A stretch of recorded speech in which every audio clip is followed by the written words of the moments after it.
ఆంధ్రప్రదేశ్ మాజీ జల వనరుల శాఖ మంత్రి అంబటి రాంబాబు మరోసారి తన వ్యంగ్య వ్యాఖ్యలతో వార్తల్లో ఎక్కారు. ఆయన్ను రాజకీయాల్లో సరదాగా మాట్లాడే నేతగా పిలుస్తారు. ఈసారి ఆయన ఉప ముఖ్యమంత్రి పవన్ కళ్యాణ్ పై వ్యాఖ్యలు చేస్తూ వివాదానికి తావిచ్చారు. డిప్యూటీ సీఎం పవన్ కళ్యాణ్ ఎక్కడున్నారు? ఆయన ఏపీలో లేరు. ఉస్తాద్ భగత్ సింగ్, హరిహర వీరమల్లు, ఓజీ లాంటి సినిమాల షూటింగ్ లో బిజీగా ఉన్నారు. షూటింగ్ లొకేషన్ లో వెతికితే కనిపిస్తారు, కానీ రాష్ట్రంలో కాదు. ఆయనను ఓటేసిన వాళ్ళు ఇప్పుడు తల పట్టుకుంటున్నారు. ఈ వ్యాఖ్యలు పవన్ అభిమానులను తీవ్రంగా నొప్పించాయి. దీంతో జనసేన ఫ్యాన్స్ సోషల్ మీడియాలో తీవ్రంగా స్పందించారు.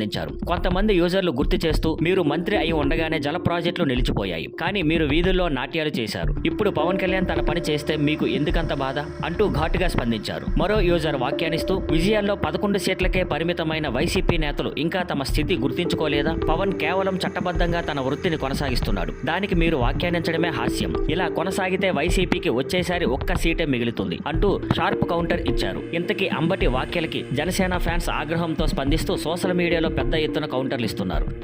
Thank you for watching. Please like, share and subscribe.